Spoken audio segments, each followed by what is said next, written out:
Why are there so many Sangomas? That's a magical question. I've came across this question a few times. However, I've never found a person who answers it in depth to a point where I fully understand. And I've realized that I'm not the only person who asks the same question. There are other people. But when it comes to the answers, there aren't as many answers. So today, my intention is to provide you with the answers that I desperately needed. I will do so by providing you with a spiritual and a political analysis. And by the end of the video, you will fully understand why there are so many people with a calling. So, historically, there was a time when having a calling or being a Sangoma was a political threat, or should I say, it was illegal to be one. So in 1895, the apartheid government established a law called the Witchcraft Suppression Act, which was adopted from Great Britain's Witchcraft Act of 1735. The main aim of this law was to stop the practice of any form of spirituality which wasn't considered to be Christian, with the main focus on ubnyanga or ubngoma. This law then created so much tension and problems within African spirituality because, firstly, it was considered to be a worship of false gods. So if you had a calling or if you were a practicing Sangoma, you essentially are, distinguished as a witch, whereas a witch means something totally different. But because this law was structured in such a way, its aim was to oppress people. And part of this law was to make people fear a calling, fear it to a point where they would resort to Christianity, which was the religion that they wanted, to make popular at that time. So Ubgoma was very, very difficult to practice. And if you were a practicing Sangoma, or you are accused of being having a gift of prophecy, being able to find lost goods or anything of that nature, you could be arrested and forced to pay. When it comes to the forcing of payment, it is quite tricky because at that time people just had their cattle and they had their livestock. They didn't really have money, and this resulted in people being taken away. And when you are taken away, there's a possibility that you might never be able to see your family again. So now you see, people now fear having a calling. So it became increasingly difficult, to accommodate your spiritual beliefs. So, in this time, Spirit had to make an alternative, because at the end of the day, if you are called, there is no other way but to answer the calling. So, this is around the time when Mama bomthandazo were on the rise, because what was so special about those women is that a whole lot of them were actually gifted. They could prophesize, they could heal people, they could see things that were about to happen. They were able to read energies. They were able to read, to really be in divination. They were able to use that gift, but it was illegal to be anything other than a Christian. So these women got together. They used the church as the foundation of helping each other. So they would come together on certain days. They would pray. This would also be their chance to tame the spirit, to manage the spirit that they knew that they all had. This is how even the Oh Mama Bomtandazo began. It was a way of managing the gifts that they all possessed. They knew exactly what to do in order to help each other, and it was never outside of that space. So the church became a sanctuary.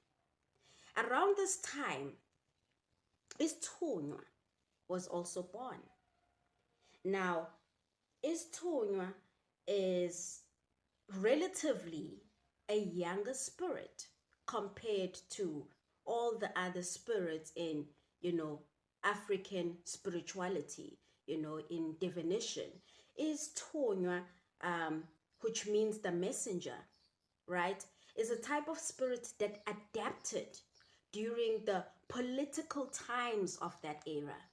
So in the 1800s, Isithunywa came into existence, and it was based off a need because you couldn't practice anything else since it was illegal, So abantu abadala became very creative. So instead of you being just a full-blown Sangoma or inyanga, Isithunywa siyakuphatha, right? And Isithunywa is so similar to Umngoma. It's very, very similar.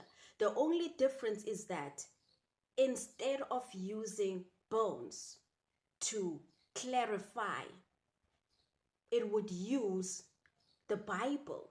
The Bible became the main source of divination, because the Bible, the stories in the Bible are actually our stories, Some of them were taken from us.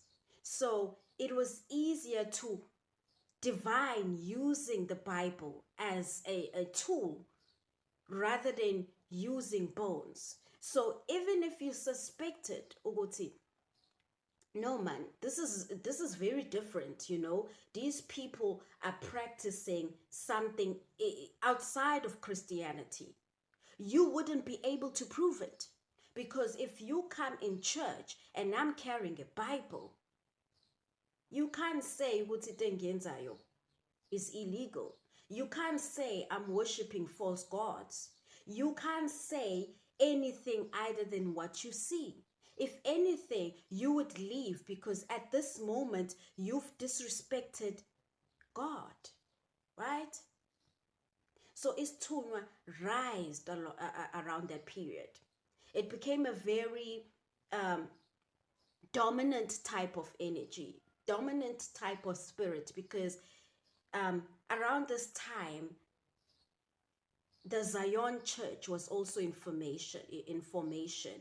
Zion Church was the church that mainly worked with Isithunywa.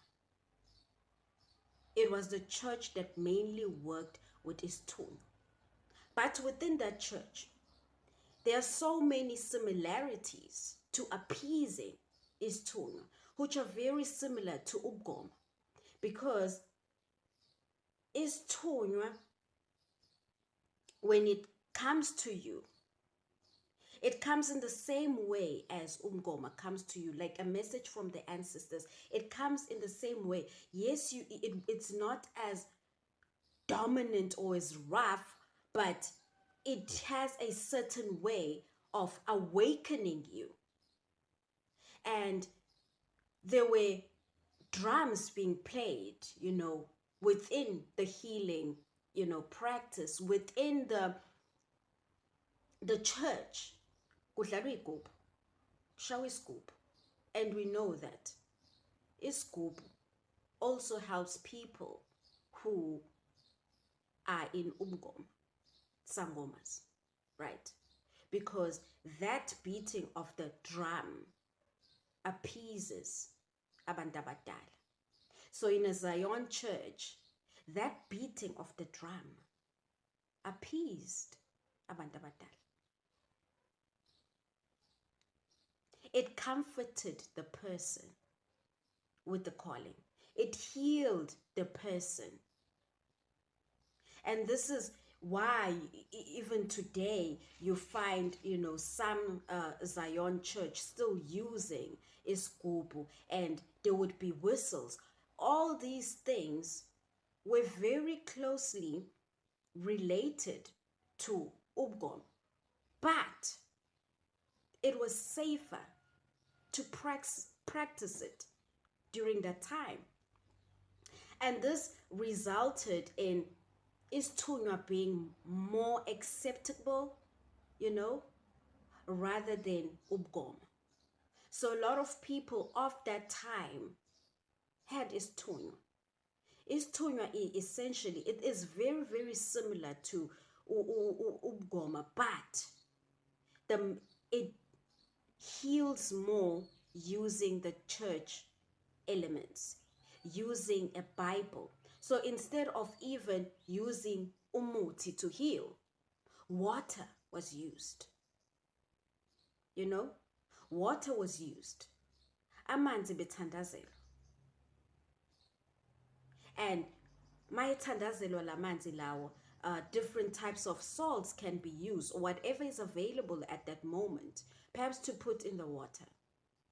And this water would be given to the person, and it had powerful healing properties. So it was another way of adapting. So isithunywa is a spirit that adapted rather than dying. It was very smart, because at the end of the day, your ancestors love you. They wouldn't want to come to you in a way that's going to be harmful towards you, So that's why isithunywa was born during that time. It was a way of spirit protecting its children. And it worked very well. However, there are some people who, regardless of being put in a church setting, the calling just didn't want to have it. Ibingafun. So those people were taken away to remote lands, to be initiated as sangomas, to be initiated as inyanga. A place where it was safer for them to practice. And these were very remote areas. They were very remote areas. And during that time, they would be far away, even from their families, So nobody could even get to you through your family. And because of the political climate of the time, isithunywa ended up being the spirit that was socially acceptable. And ubgoma was pushed to the side, to a point where people preferred isithunywa than full-blown being a sangoma. But people eventually didn't understand how it even began. And you would think that mangabe uthi isithunywa singcono, you would think that it is totally different to being a sangoma. It is essentially closely related. But because of the need of that time, spirit adapted. It adapted.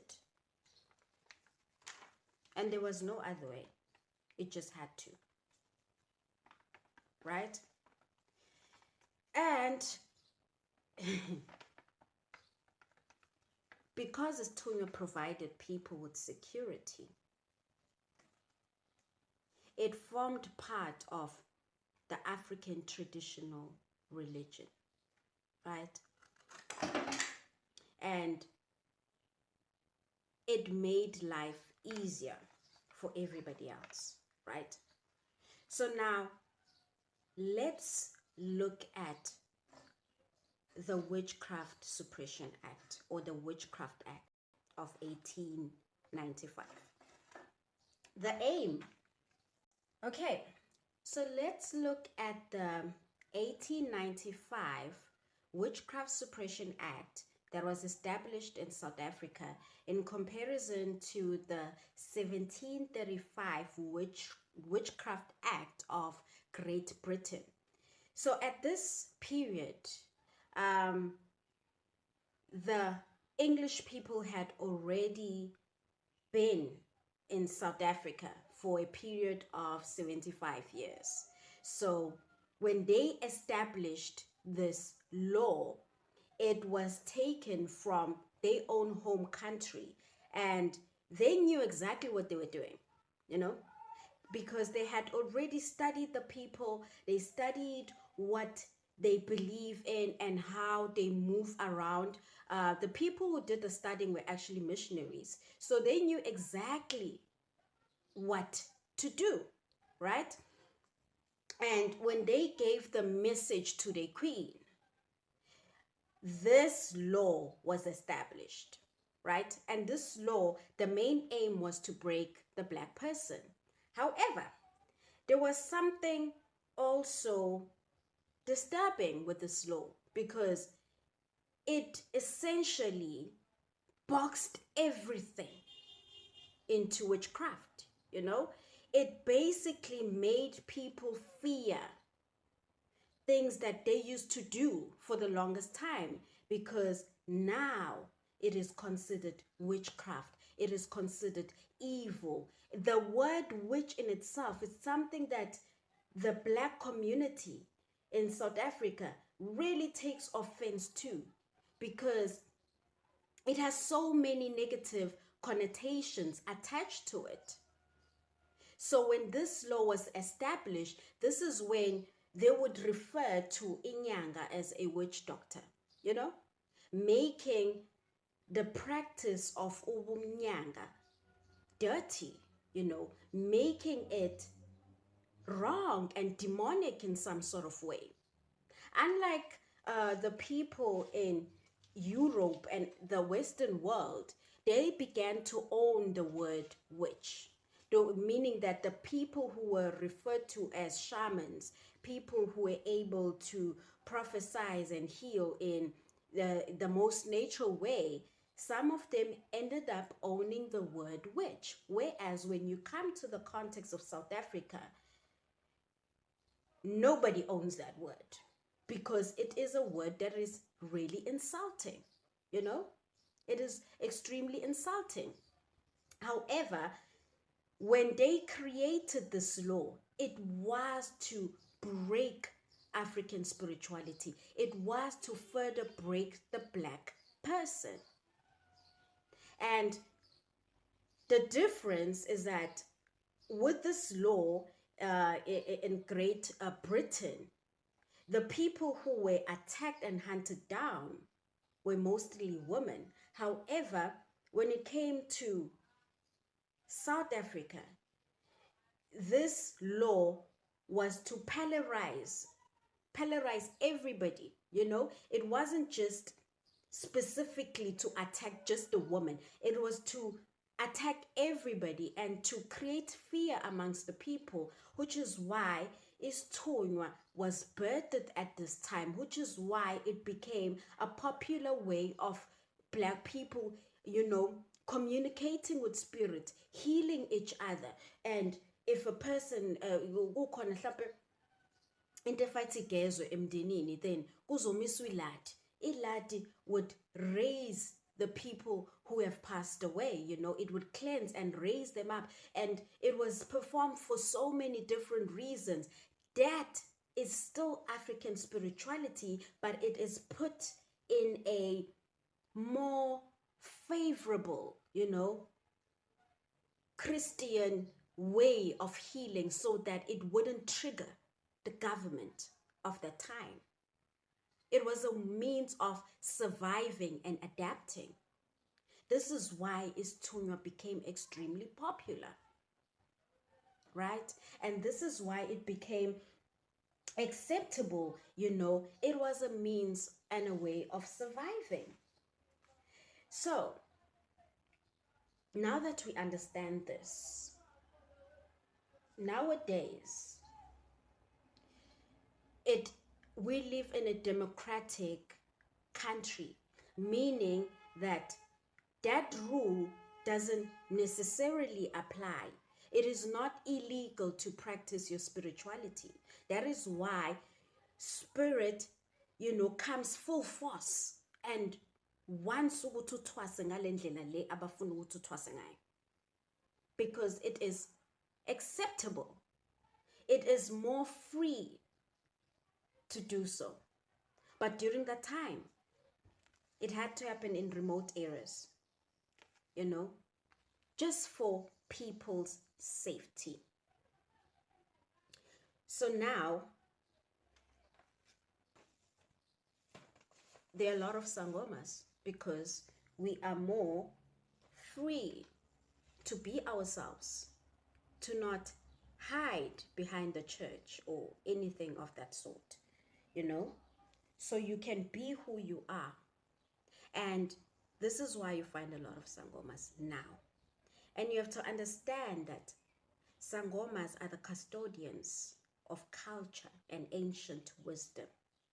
They are able to tap into the past, present, and future, right?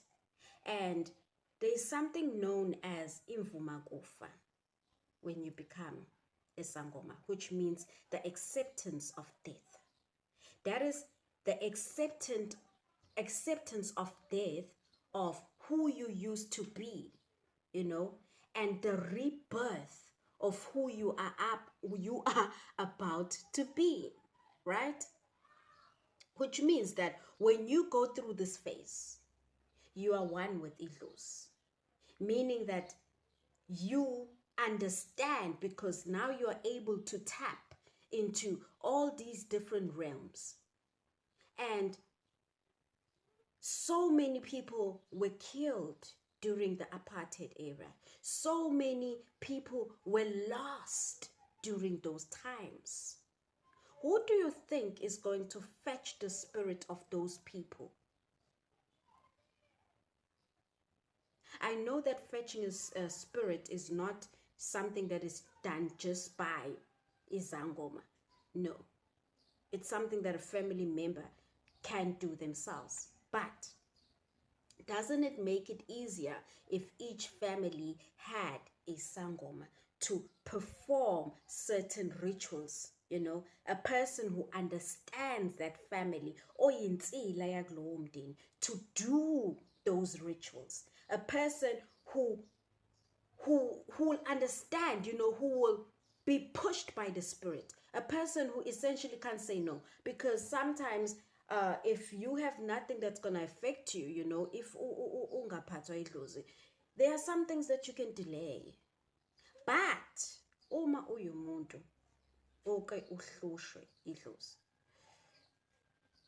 there is no saying no to you. You just do it because you know why you're doing it, So that's why you will see so many sangomas popping up here and there, because now is the time to heal those broken lineages, to heal what has happened in the past. Those are the people abazolungisa imsamo yasemakubo, right? The people who are going to remember the gifts that their families possessed. Because people don't understand ukuthi even ubugoma is very broad in itself. There are different, different types of it, meaning that there are different healing methods. Meaning that just because wena uyisangoma does not mean ukuthi uzoba namathwasa. You could actually be called to be the one to heal child alignment, issues or conditions. You could be umuntu thola ukuthi when a woman is pregnant, you are able to ensure the safe birth of children. You are a person ozokwenza ihlambezo. You're a person ozokwazi ukulapha amahlaba. You are a person ozokwazi ukulapha inyoni, which are the main things that kill children, you know, when they are still young. I'm talking about infants, right? So when you become a Sangoma, you remember some of these things, or you are taught some of these things. So there are people othola ukuthi bona bazokwazi ukugqirha abantu, right? And there are people abazokwazi ukuthi benze that. Abanye bazokwazi ukuthi belaphe lezifo lezi, you know? So it is very broad. And that is why you're seeing so many Sangomas, because spirit needs to work in so many different ways. And we live in a democratic country now, so we can practice it without the fear of the government being on our backs, you know? Because during that time, Izangoma were attacked, and it was mainly from the fear, you know? Because the white man instilled a certain type of fear. You fear things that belong to you, so that you take what I tell you to take, right? And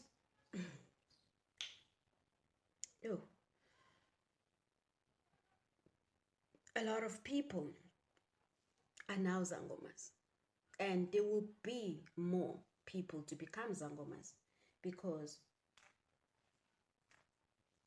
there's a great need of healing to happen, right? Our land needs to be healed. Our people need to be healed. So there are going to be a huge influx in a calling. But let's go to another reason as to why there are so many Sangomas. And this is one of the most painful reasons, really, you know? And it is painful because some people are in that, you know, in that space or phase where they are told ukuthi baye Sangoma, but they actually are not. They don't have the calling. All they needed was ukuthi mhlawumbe ephuze inkamba or enze igobongo, just to fix what needs to be fixed and carry on with life. But because healers, phecelezi izangoma, are greedy, you know, they would misdiagnose a person intentionally, because a person needs money. They would say unabantu abadala wena uyisangoma, thola ukuthi kahle kahle that's not the case. Yes, you have something, but it doesn't mean ukuthi this is it, you know. So you find a lot of people being falsely diagnosed into being isangoma, even though they are not. All they needed mhlawumbe ukuthi kugeza umsamo or something else, you know, and then everything would be in alignment and they would move on with life. But now you find that people are now stuck because they are told ukuthi when you land ekubene ngayona, and it creates so much tension. And bonke nalabantu who are misdiagnosed, they fall under the category of being isangoma, but they are not. So now you understand, there's so many, like so many. Some are not isangoma, but they fall under the spectrum of being isangoma. Because kunomuntu okumbuka and you are like, noma ngathiwani la, this is not it. This person really, really, truly is not a sangoma, but oh well. They're in full gear, you know. As we speak, kunabantu abathwasayo namhlanje who are not supposed to be ephehlweni, but they are there because They've been made to believe ukuthi bayizangoma, but they're not. And one day there will be a realization, and it's gonna be so heartbreaking. Ingakho abanye abantu uthola ukuthi badlaliwe la emnyango, because your problem was very simple, but people complicated things. And you wonder why ungakwazi ukulapha. You wonder why you are unable to do certain things. You wonder why uphuma wazi lutho. You wonder why ezinye izinto. And we are so quick to say ukuthi mhlawumbe usibanibani uvaliwe. Sometimes akavalwanga. Sometimes there was never really ukuba isangoma to begin with. But they fell into that trap due to people's greed, you know? Okay, so just to wrap this up, due to the political climate of that time, people couldn't be sangomas, right? So now we live in a more democratic time. So people can practice their spirituality to the fullest. And of course, this is the time when karmatic debts are going to be paid off.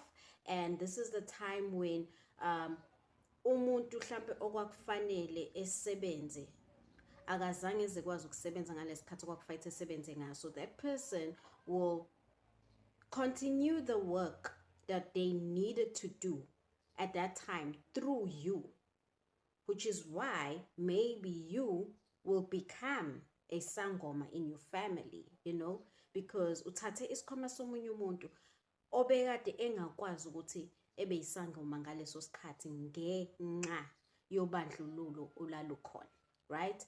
And then another reason is because now we need to heal our generation. We need to, you know, heal everything and to cleanse everything. So umuzi nomuzi vele kuzoba khona isangoma ngoba unezinto okumele zilashwe kuleyo mizi.